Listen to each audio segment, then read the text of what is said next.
Push in ঠেকাতে ঘাসুরিয়া সীমান্তে ২০ border guard বিজিবির কঠোর নজরদারি। ৫ ব্যক্তির পুশিন রুখে দিল বিজিবি। দিনাজপুরের হিলি থেকে সেলিম রেজা শামীমের তথ্য ও ভিডিওচিত্রে দেখুন বিস্তারিত।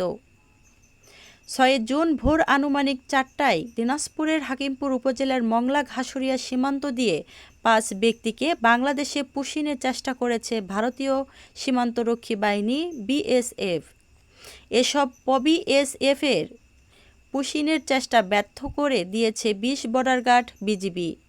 বিষয়টি নিশ্চিত করেছেন জয়পুরহাট ২০ বর্ডার গার্ড ব্যাটালিয়নের অধিনায়ক CO lieutenant colonel Mohammad Latiful Bari. তিনি বলেন, শনিবার ভোর রাতে মংলার ঘাসুরিয়া সীমান্তের ওপারে ভারতীয় চকগোপাল এলাকার ২৮৮ নম্বর মেইন পিলারের ৪০S থেকে ৪৮S সাব পিলার এলাকা দিয়ে তাদের পুশিনের চেষ্টা করে ভারতীয় বিএসএফ।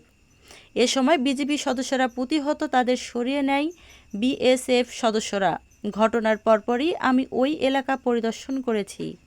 সেখানে অস্থায়ী ক্যাম্প বসানো হয়েছে, পাশাপাশি জনবল বৃদ্ধি করা হয়েছে যাতে কোনোভাবেই বিএসএফ কোনো ভারতীয় নাগরিককে বাংলাদেশে ঠেলে দিতে না পারে। তিনি আরও বলেন, বর্তমানে এ এলাকার পরিস্থিতি স্বাভাবিক রয়েছে। সীমান্তের ওপারে কোনো লোকজন দেখা যাচ্ছে না, তবে আমরা কোনো কিছুকেই ছোট করে দেখছি না। ওই এলাকায় টহল ও পোস্টের সংখ্যাও বৃদ্ধি করা হয়েছে।